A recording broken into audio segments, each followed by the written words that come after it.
right, Raiders fans, listen up, because things are getting intense with this team. I have to be honest, watching the Raiders over the past few weeks has been rough. The offensive line has been nothing short of a disaster. I mean, historically bad. We're talking about numbers that make you question how someone is still in charge of this unit. Last week against Washington, the Raiders allowed nearly 30 pressures, with 15 hurries, 5 unblocked pressures, and 5 sacks. That is not just a bad game. That is a pattern, and it points to a serious problem in coaching. The run game is struggling, averaging just over 3 yards per carry, which is dead last in the league.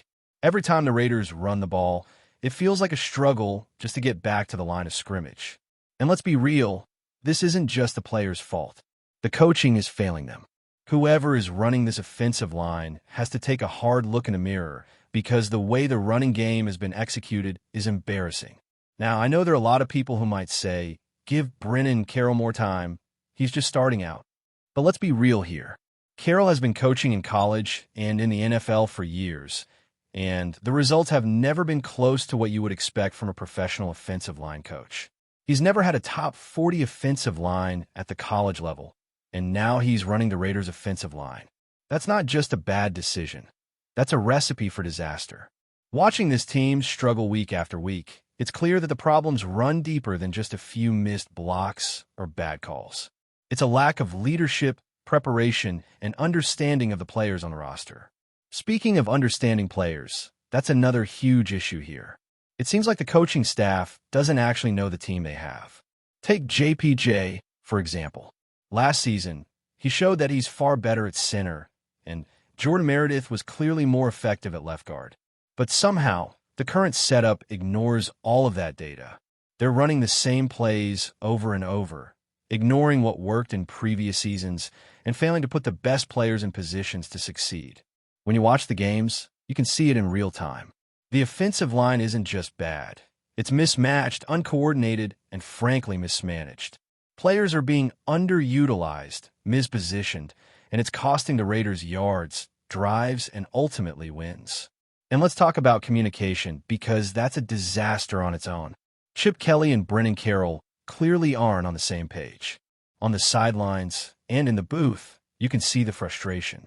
Plays are being called that don't match what's happening on the field. Running backs are hitting brick walls in the interior line because the outside zone runs aren't being called often enough, even though they've been effective when used. This is basic football strategy being ignored because of a lack of synergy between the coaching staff.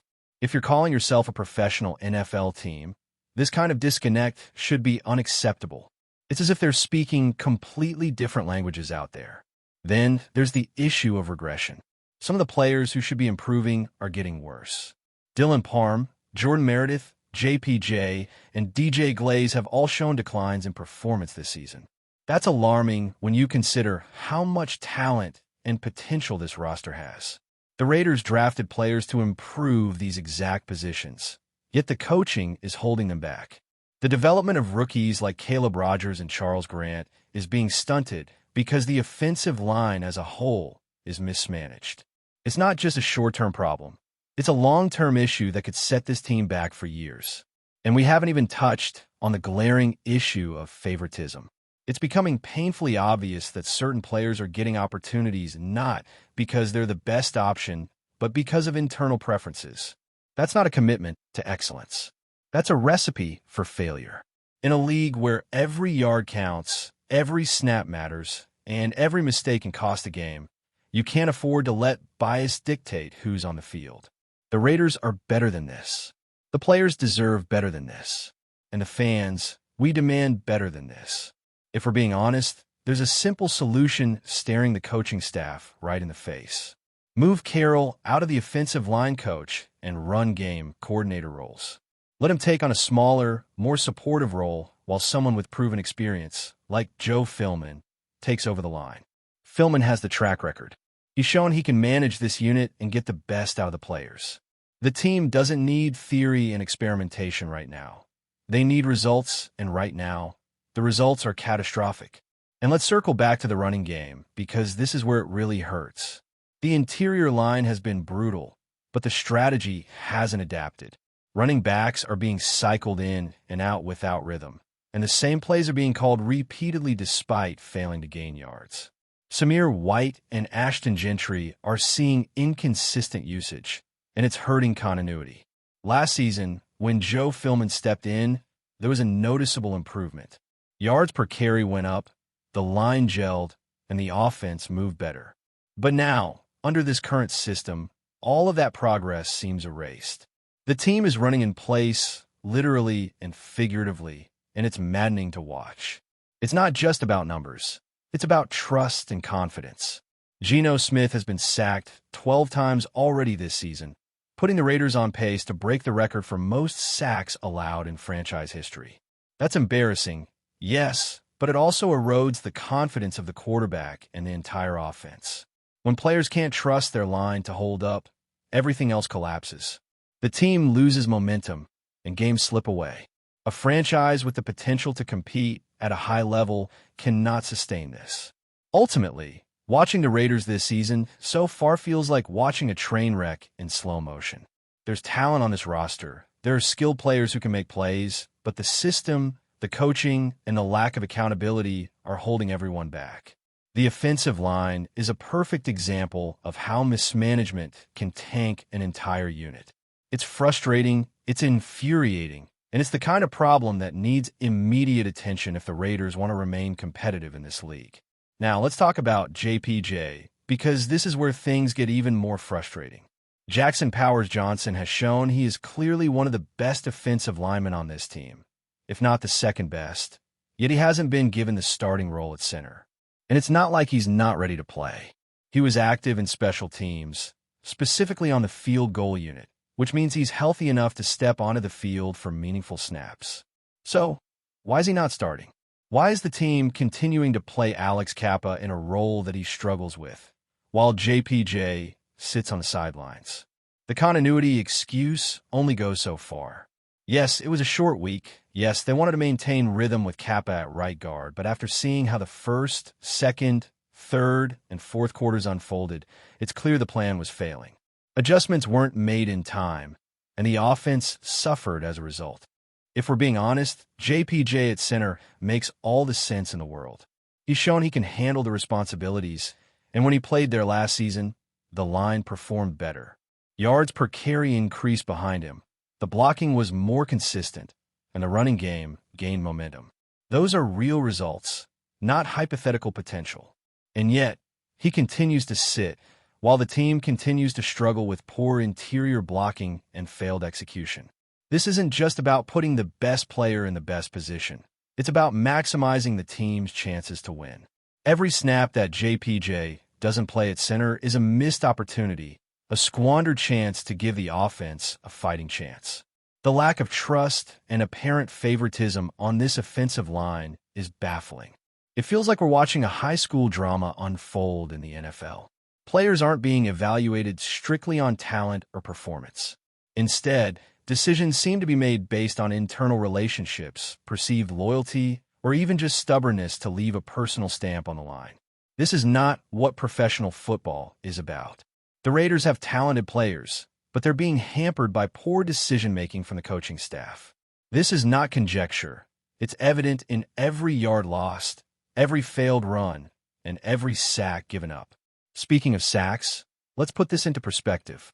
Geno Smith has been under pressure constantly, and the team is on pace to break the franchise record for sacks allowed in a single season. That's not just bad luck. That's the result of poor coaching, misaligned personnel decisions, and an offensive line that lacks cohesion. And here's the kicker. The run blocking is even worse than the pass protection. You think pass blocking is bad? Wait until you see what happens when the running backs hit the line. The interior is collapsing, the tackles are overmatched, and the running game is essentially non-existent. That's not a recipe for a competitive team. That's a formula for disaster. Now, imagine what could happen if JPJ was at center. The line would instantly have a leader who understands a scheme, has proven experience, and can coordinate with the guards more effectively. Meredith would be in his natural position. The gap assignments would be cleaner, and the running backs would have a better chance to gain consistent yardage. This isn't just speculation. It's backed by last season's numbers and game film. When JPJ played center, the offensive line moved better, executed blocks more efficiently, and gave the quarterback the protection he needed. And let's be honest, that's the bare minimum requirement for any NFL team. The frustration is compounded when you watch the coaching decisions unfold in real time. The communication between Chip Kelly and Brennan Carroll seems non-existent. Plays are called that don't match what the line is capable of executing. The outside zone runs, which have been successful when implemented, are barely used, leaving the interior line to face repeated crashes from defenders. If this was a professional team operating at a high level, adjustments would be made immediately. But instead, the Raiders keep repeating the same mistakes, and the offense continues to sputter. The lack of flexibility and adaptability is mind-boggling. Another concerning aspect is the regression of players who were expected to improve. JPJ, Meredith, Dylan Parham, and even some of the younger linemen have not only failed to progress, but have actually declined in performance this season. This points to coaching that is not just ineffective but detrimental. It's one thing for a player to struggle due to inexperience or injury, but when multiple players regress under the same guidance, it becomes clear that the system itself is flawed. The development of rookies like Caleb Rogers and Charles Grant is also at stake. These are draft picks meant to strengthen the line for years to come. Yet they're being stifled because the coaching staff cannot properly utilize or develop the talent available. And let's not forget the impact this has on the offense as a whole. A struggling offensive line doesn't just affect the run game. It disrupts timing, affects the quarterback's confidence, and limits play-calling options. The Raiders' ability to execute downfield plays, maintain drives, and score points is directly tied to the performance of the line. When the line fails, the entire offense suffers, and games that could be competitive are turned into blowouts. Every missed block, every sack, and every negative play has a ripple effect across the entire team. In the end, putting JPJ at center is not just a preference. It's a strategic necessity. The data, the film, and last season's results all point to one clear conclusion. He gives the Raiders their best chance to succeed at this position. Ignoring him in favor of less effective players is a decision that defies logic and undermines the team's potential. It's a situation that cannot continue if the Raiders want to remain competitive. The offensive line is the foundation of the team, and right now, that foundation is crumbling. JPJ represents a chance to stabilize it, to provide leadership, and to give the running game a fighting chance. Watching the Raiders this season has been painful, but it also highlights the clear path forward.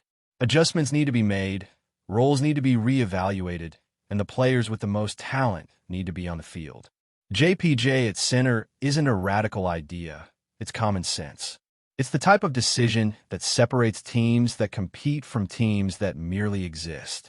The Raiders have the pieces, they have the talent, and they have the opportunity to fix the mistakes of the first few weeks. It starts with the offensive line, it starts with putting the right players in the right positions, and it starts with leadership that prioritizes performance over politics or personal preference. Before we continue, don't forget to subscribe to our channel and give this video a like. Your support helps us keep bringing you the latest updates on our Las Vegas Raiders. And don't be shy. Drop your thoughts on the news in the comments below. The rumor mill is on fire in Las Vegas tonight, and it's got every NFL fan talking. Could the Raiders be on the verge of unveiling a defense straight out of nightmares for quarterbacks across the league? Sources close to the team suggest that Las Vegas has officially signed none other than Aaron Donald. And if this turns out to be true, we might be witnessing the birth of what some are already calling Raider Wall 2.0. For years, the Raiders' defense has had flashes of brilliance, but never quite reached the level of dominance that terrifies opposing offenses. Enter Aaron Donald, a three-time Defensive Player of the Year, a relentless force in the trenches, and the kind of disruptor that can change the momentum of an entire game. Pair him with the Raiders' already talented defensive core, and suddenly, the talk in the league is not just about a strong defense. It's about a potential nightmare unit. Insiders hint that the team's front office has been quietly orchestrating moves behind the scenes, aiming to create a defensive lineup that rivals the greatest in recent memory. Donald's signing is said to be just the beginning, a strategic centerpiece around which the Raiders intend to build a formidable front. Imagine the havoc he could wreak alongside other emerging talents, with linebackers and secondary players benefiting from the constant pressure he generates. Quarterbacks might start avoiding Las Vegas games just out of fear of the relentless pass rush. Of course, whispers are still swirling about how this will impact the team's salary cap and roster decisions. Could this be a high-risk, high-reward gamble that finally turns the Raiders into Super Bowl contenders? Or is it the kind of blockbuster signing that excites the media but struggles to translate into consistent wins? Only time will tell, but for now, the energy around Allegiant Stadium is electric.